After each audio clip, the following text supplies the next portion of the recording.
So hello guys, welcome back to our channel. ఇక్కడ చూసుకుంటే కనుక మీకోసం నేను 5 టైప్స్ ఆఫ్ పీసెస్ అయితే తీసుకొచ్చాను అనమాట. సో ఒక్కొక్కటి ఒక్కొక్క బడ్జెట్ లో ఇదంతా చూసుకుంటే మనకి 35,800 బడ్జెట్ లో అయితే మీకు ఈ పీసీ బిల్డ్ అయితే వస్తుంది. పీసీ వచ్చేసరికి మనకి 48,333 రూపాయలు అయితే పడుతుంది. దీని బడ్జెట్ వచ్చేసి మనకి 76,000 అయితే పడుతుంది. వచ్చేసి మనకి 94,000 అయితే పడుతుంది. అరౌండ్ ఆల్మోస్ట్ 1,36,000 అయితే పడుతుంది.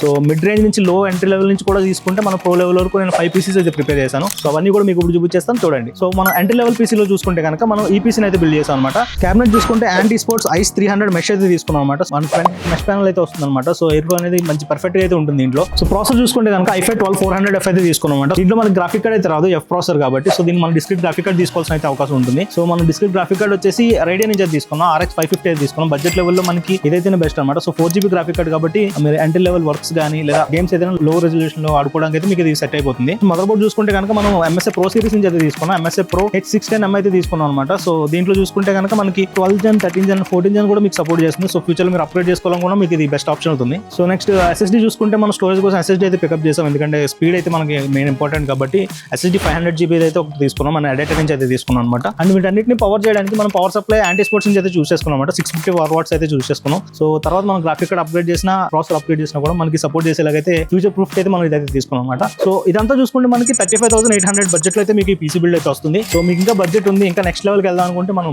నెక్స్ట్ ఇంకో పీసీ బిల్డ్ ఉందో చూపిస్తా పదండి.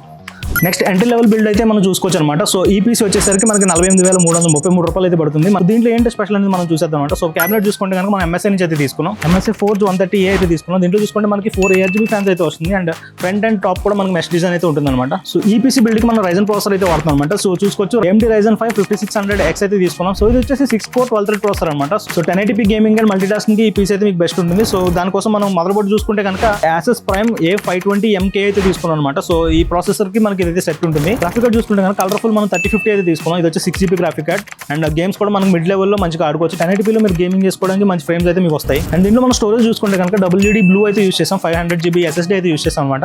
సో మనకి గేమ్స్ కానీ ఏదైనా ఫాస్ట్ గా లోడ్ అవడం కానీ సాఫ్ట్వేర్స్ ఆర్ వీడియో ఎడిటింగ్ చేసినప్పుడు మీకు ఇదైతే బెస్ట్ ఉంటుంది. సో నెక్స్ట్ మనం ర్యామ్ చూసుకుంటే కనుక G-Skill Ripjaws అయితే తీసుకున్నాం అనమాట. ఇది వచ్చి 16GB stick. DDR4 RAM and speed చూసుకుంటే కనుక మనం 3200 MHz అయితే ఉంటుంది. అండ్ కూలెంట్ కోసం మనం అయితే యాంటీ స్పోర్ట్స్ నుంచి ICE C612 అయితే తీసుకున్నాం అనమాట. ఇది వచ్చేసి ARGB కూలర్. అండ్ ఇవన్నిటిని పవర్ అప్ చేయడం కోసం అయితే మనం పవర్ సప్లై తీసుకున్నది డీప్ కూల్ నుంచి అయితే తీసుకున్నాం అనమాట. డీప్ కూల్ PL550D అనమాట. ఇది వచ్చి 80+ బ్రోన్ సర్టిఫైడ్ PSU. ఇది బడ్జెట్ గేమర్స్ కి అండ్ క్రియేటర్స్ కి అయితే ఇది పర్ఫెక్ట్ అయితే ఉంటుంది. సో తర్వాత మీరు అప్గ్రేడ్ చేసుకోవడం కూడా మీకు ఫీజు బిల్డ్ అయితే దీంట్లో ఉంటుంది. సో నెక్స్ట్ మనం ఇంకొంచెం పెద్ద పీసీ బిల్డ్ అయితే వెళ్దాం. సో నెక్స్ట్ ఈ పీసీ బిల్డ్ వచ్చేసి మనకు ఒక మిడ్ రేంజ్ పవర్ హౌస్ లాంటిది అనమాట. సో దీని బడ్జెట్ వచ్చేసి మనకి 76,000 అయితే పడుతుంది. అండ్ ఈ బిల్డ్ వచ్చేసి మొత్తం కూడా మనం DDR5 మీద అయితే చేస్తాం అనమాట. సో ర్యామ్ కానీ బోర్డ్ కానీ DDR5 అయితే ఉంటుంది మనకి. సో ముందుగా మన క్యాబినెట్ చూసుకుంటే కనుక anti sports ICE 110 mid tower అయితే తీసుకున్నాం. సో దీంట్లో కూడా మనకి 4 ఫ్యాన్స్ అయితే ఉంటాయి, అన్ని కూడా RGB. అండ్ అలాగే మనకి ఫ్రంట్ అండ్ టాప్ కూడా మనకి మెష్ డిజైన్ అయితే వస్తుంది. అండ్ నెక్స్ట్ దీని ప్రాసెసర్ చూసుకుంటే కనుక మనం AMD ప్రాసెసర్ అయితే యూస్ చేస్తాం అనమాట. AMD Ryzen 5 7600X అయితే యూస్ చేస్తాం. సో ఇది వచ్చేసి 6 core and 12 thread processor. And దీంట్లో చూసుకుంటే మనకి బేస్ క్లాక్ ఫ్రీక్వెన్సీ వచ్చేసి 4.7 GHz అయితే ఉంటుంది. అప్ టు 5.3 GHz వరకు మనం మ్యాక్స్ బూస్ట్ అయితే చేసుకోవచ్చు. సో ఈ ప్రాసెసర్ కంపాటబుల్ మదర్ బోర్డ్ మనం చూసుకోవాలి కాబట్టి మనం MSI నుంచి అయితే తీసుకోవాలి అనమాట. MSI B650M gaming plus wifi board అయితే తీసుకున్నాం. సో దీంట్లో మనకి ఇన్బిల్ట్ గానే వైఫై అయితే వచ్చేసింది అండ్ బ్లూటూత్ కూడా మీకు ఇన్బిల్ట్ గానే ఉంటుంది. సో ఇది వచ్చేసి DDR5 మదర్ బోర్డ్ కాబట్టి DDR5 ర్యామ్ అయితే మనం చూస్ చేసుకున్నాం. సో XPG నుంచి అయితే చూస్ చేసుకున్నాం అనమాట. 16GB స్టిక్ అయితే ఒకటి తీసుకున్నాం మనం.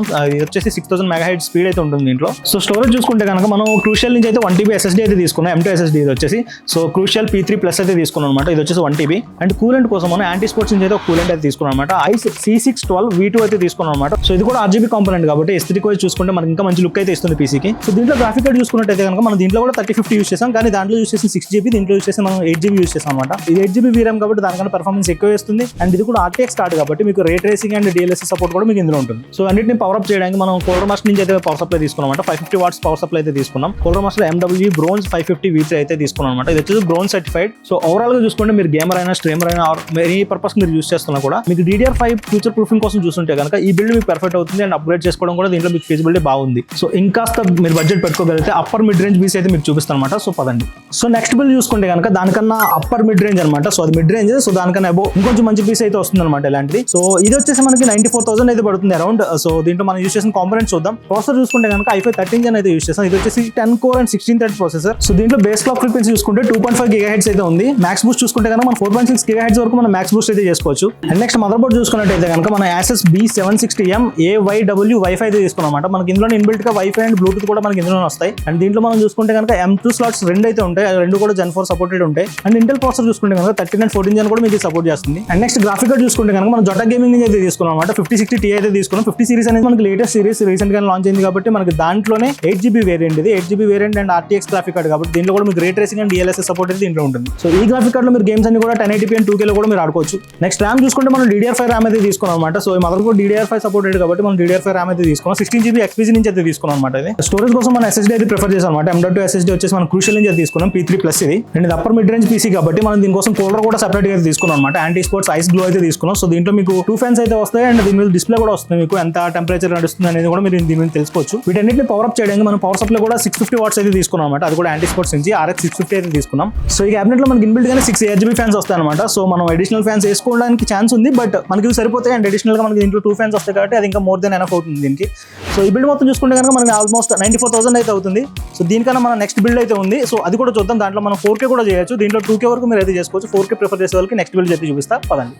సో ఇది వచ్చేసి హై అండ్ బీస్ట్ పీస్ అనేది చెప్పుకోవచ్చు. ఎందుకంటే ఇది వచ్చేసి మీకు ఆల్మోస్ట్ 1,36,000 అయితే పడుతుంది. సో దీంట్లో మీరు 4K గేమింగ్ కూడా చేయొచ్చు. ఎందుకంటే దీంట్లో మనం యూస్ చేసే గ్రాఫిక్ కార్డ్ వచ్చేసి 12GB 5070 అయితే మనం యూస్ చేస్తాం అనమాట. సో దీంట్లో మనం 2K or 4K గేమింగ్ కూడా మీరు ఈజీగా ఎక్స్పీరియన్స్ చేయొచ్చు. సో దీంట్లో ప్రాసెసర్ కూడా మనం AMD నుంచి అయితే యూస్ చేస్తాం అనమాట. AMD Ryzen 5 7600X అయితే యూస్ చేస్తాం. సో దీంట్లో మనకి 6 cores అండ్ 12 threads అయితే ఉంటాయి అండ్ బేస్ క్లాక్ ఫ్రీక్వెన్సీ వచ్చేసి మనకి 4.7 GHz అయితే ఉంటుంది. మ్యాక్స్ మనం 5.3 GHz వరకు మ్యాక్స్ బూస్ట్ అయితే చేసుకోవచ్చు. మదర్ బోర్డ్ చూసుకుంటే మనం MSI నుంచి అయితే తీసుకున్నాం అంటే B650 గేమింగ్ ప్లస్ వైఫై అయితే తీసుకున్నాం. దీంట్లో కూడా మనకి వైఫై అండ్ బ్లూటూత్ ఇన్బిల్ట్ గానే వచ్చేస్తాయి. సో ఇది వచ్చేసి DDR5 మదర్ బోర్డ్ కాబట్టి మనం DDR5 ర్యామ్ అయితే తీసుకున్నాం. XPG నుంచి అయితే తీసుకున్నాం అనమాట. ఇది వచ్చేసి 16GB DDR5 RAM and 6000 MHz clock speed అయితే దీంట్లో ఉంటుంది. అండ్ స్టోరేజ్ కోసం మనం XPG నుంచి అయితే 2TB SSD అయితే తీసుకున్నాం అనమాట. సో దీనికి ఇన్బిల్ట్ గానే హీట్ సింక్ కూడా ఉంటుంది. సో కూలర్ చూసుకుంటే కనుక మనం డీప్ కూల్ నుంచి అయితే AK620 అయితే యూస్ చేస్తాం. ఇది వచ్చేసి ఎయిర్ కూలర్. ఫ్యూచర్ లో మీరు కావాలంటే లిక్విడ్ కూలింగ్ కూడా మీరు అప్గ్రేడ్ చేసుకోవచ్చు. ఇవన్నిటిని పవర్ అప్ చేయడానికి మనం పవర్ సప్లై అయితే డీప్ కూల్ నుంచి అయితే తీసుకున్నాం అనమాట. 850 వాట్స్ గోల్డ్ పవర్ సప్లై అయితే మనం తీసుకున్నాం. సో మన క్యాబినెట్ చూసుకుంటే కనుక మనం కూలర్ మాస్టర్ CMP 520 అయితే తీసుకున్నాం అనమాట. సో దీంట్లో ఇన్బిల్ట్ గానే మనకు 3 RGB ఫ్యాన్స్ వస్తాయి కాబట్టి లిక్విడ్ కూలర్ అయితే పెట్టుకోవచ్చు. సో అప్గ్రేడ్ చేసుకుంటే కనుక లిక్విడ్ కూలర్ 240mm అయితే మనం పైన పెట్టుకోవడానికి అయితే ఛాన్స్ ఉంది.